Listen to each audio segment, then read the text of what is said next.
Chapitre 19. Les combats.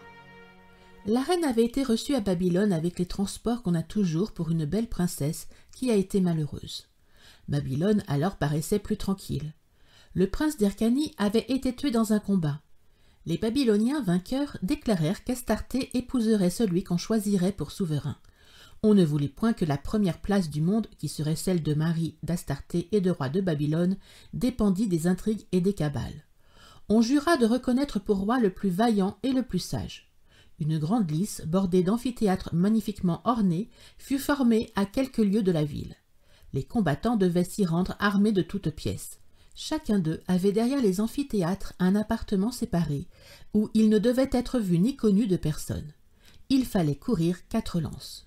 Ceux qui seraient assez heureux pour vaincre 4 chevaliers devaient combattre ensuite les uns contre les autres, de façon que celui qui resterait le dernier maître du camp serait proclamé le vainqueur des jeux. Il devait revenir 4 jours après avec les mêmes armes et expliquer les énigmes proposées par les mages. S'il n'expliquait point les énigmes, il n'était point roi, et il fallait recommencer à courir des lances jusqu'à ce qu'on trouvât un homme qui fût vainqueur dans ces 2 combats, car on voulait absolument pour roi le plus vaillant et le plus sage. La reine, pendant tout ce temps, devait être étroitement gardée. On lui permettait seulement d'assister au jeu couverte d'un voile, mais on ne souffrait pas qu'elle parlât à aucun des prétendants, afin qu'il n'y eût ni faveur ni injustice. Voilà ce qu'Astarté faisait savoir à son amant, espérant qu'il montrerait pour elle plus de valeur et d'esprit que personne. Il partit, et pria Vénus de fortifier son courage et d'éclairer son esprit. Il arriva sur le rivage de l'Euphrate la veille de ce grand jour. Il fit inscrire sa devise parmi celles des combattants, en cachant son visage et son nom comme la loi l'ordonnait, et alla se reposer dans l'appartement qui lui échut par le sort. Son ami Cador, qui était revenu à Babylone, après l'avoir inutilement cherché en Égypte, fit porter dans sa loge une armure complète que la reine lui envoyait. Il lui fit amener aussi de sa part le plus beau cheval de Perse. Zadig reconnut Astarté à ses présents. Son courage et son amour en prirent de nouvelles forces et de nouvelles espérances. Le lendemain, la reine étant venue se placer sous un dais de pierreries, et les amphithéâtres étant remplis de toutes les dames et de tous les ordres de Babylone, les combattants parurent dans le cirque. Chacun d'eux vint mettre sa devise au pied du grand mage. On tira au sort les devises. Celle de Zadig fut la dernière. Le premier qui s'avança était un seigneur très riche nommé Itobad, fort vain, peu courageux, très maladroit et sans esprit. Ses domestiques l'avaient persuadé qu'un homme comme lui devait être roi. Il leur avait répondu: « Un homme comme moi doit régner », ainsi on l'avait armé de pied en cap. Il portait une armure d'or émaillée de vert, un panache vert, une lance ornée de rubans verts. On s'aperçut d'abord, à la manière dont Itobad gouvernait son cheval, que ce n'était pas un homme comme lui à qui le ciel réservait le sceptre de Babylone. Le premier chevalier qui courut contre lui le désarçonna. Le second le renversa sur la croupe de son cheval, les 2 jambes en l'air et les bras étendus. Itobad se remit, mais de si mauvaise grâce que tout l'amphithéâtre se mit à rire. Un troisième ne daigna pas se servir de sa lance, mais en lui faisant une passe, il le prit par la jambe droite, et lui faisant faire un demi-tour, il le fit tomber sur le sable. Les écuyers des jeux accoururent à lui en riant, et le remirent en selle. Le 4e combattant le prend par la jambe gauche et le fait tomber de l'autre côté. On le conduisit avec des huées à sa loge, où il devait passer la nuit selon la loi, et il disait en marchant à peine: « Quelle aventure pour un homme comme moi !» Les autres chevaliers s'acquittèrent mieux de leur devoir. Il y en eut qui vainquirent 2 combattants de suite, quelques-uns allèrent jusqu'à 3. Il n'y eut que le prince Otham qui en vainquit 4. Enfin Zadig combattit à son tour. Il désarçonna 4 cavaliers de suite avec toute la grâce possible. Il fallut donc voir qui serait vainqueur d'Otham ou de Zadig. Le premier portait des armes bleues et or avec un panache de même. Celle de Zadig était blanche. Tous les vœux se partageaient entre le chevalier bleu et le chevalier blanc. La reine, à qui le cœur palpitait, faisait des prières au ciel pour la couleur blanche. Les 2 champions firent des passes et des voltes avec tant d'agilité, ils se donnèrent de si beaux coups de lance, ils étaient si fermes sur leurs arçons, que tout le monde, hors la reine, souhaitait qu'il y eût 2 rois dans Babylone. Enfin, leurs chevaux étant lassés et leurs lances rompues, Zadig usa de cette adresse.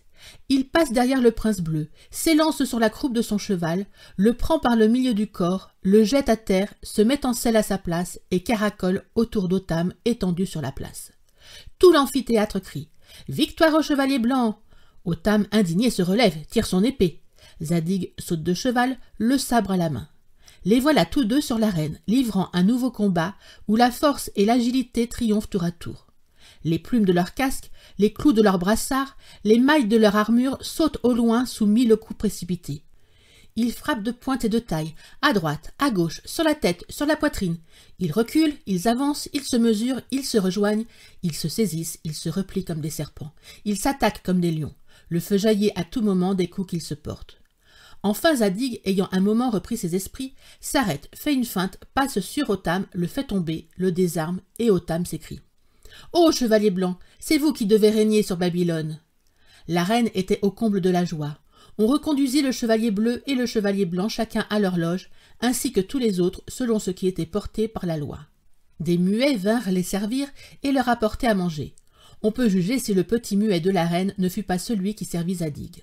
Ensuite, on les laissa dormir seuls jusqu'au lendemain matin, temps où le vainqueur devait apporter sa devise au grand mage pour la confronter et se faire reconnaître. Zadig dormit quoique amoureux tant il était fatigué. Itobad, qui était couché auprès de lui, ne dormit point.